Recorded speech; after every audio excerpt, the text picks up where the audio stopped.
हाँ, तो कैसे हो? एक बार फिर से स्वागत है एक और आम सी शाम की एक और आम सी कहानी में, या कहूँ तो फिर से किसी खूबसूरत सी तस्वीर में एक छुपी हुई कहानी को ढूंढने की कोशिश करते हैं।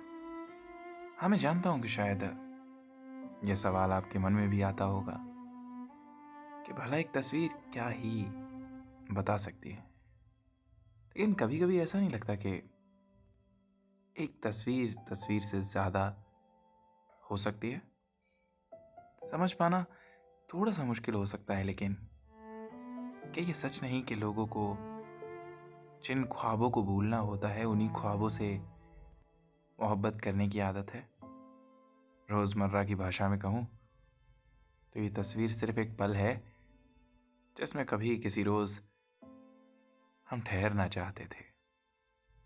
ज़िंदगी के इस ठहराव को, ज़िंदगी में इस इंतज़ार को हर बार शायद बोल के समझा पाना मुश्किल होता होगा, लेकिन ऐसा कहते हैं लोग कि कभी कभी तो आंखें भी समझाने की कोशिश करती हैं। जैसे वो पंक्तियां कहती हैं कि उनसे नजरें क्या मिली, रोशन फिजाएं हो गई, प्रेम और त्याग। मुझे लगता है कि हमेशा से एक कहानी के दो हिस्से थे।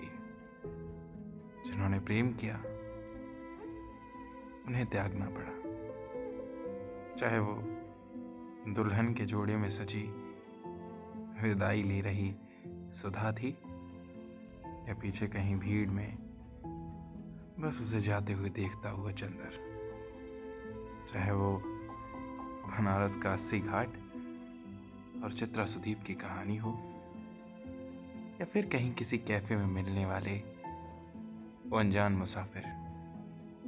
चाहे वो दूसरी बार पाकर भी सब कुछ खो देने वाला रामचंद्रन हो, या कहीं किसी दुनिया में कोई मिकासा, कोई अपनी शामों को बस गुजरते हुए देखता तो कोई उनमें उदास आनंद की तरह मुस्कुराता, कोई उनसे सवालों की कई सारी शिकायत करता तो कोई बस उसे जीने की कोशिश, कोई उसकी उंगली थाम के बस हमेशा के लिए सोना चाहता, तो कोई सुकून की तलाश में फिर से उसकी उंगली थाम के अगली सुबह का इंतजार करता।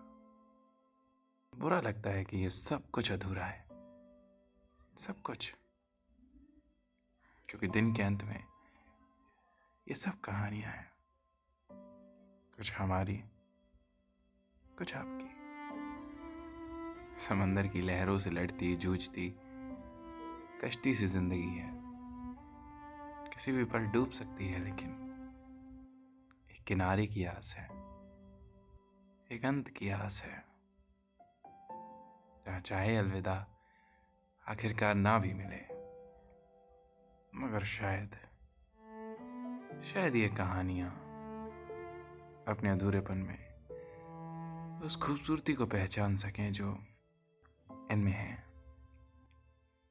खैर, आज की ये कहानी बस यहीं तक।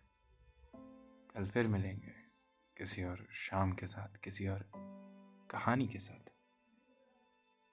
तब तक के लिए खुश रहिए, मुस्कुराते रहिए। राधे राधे।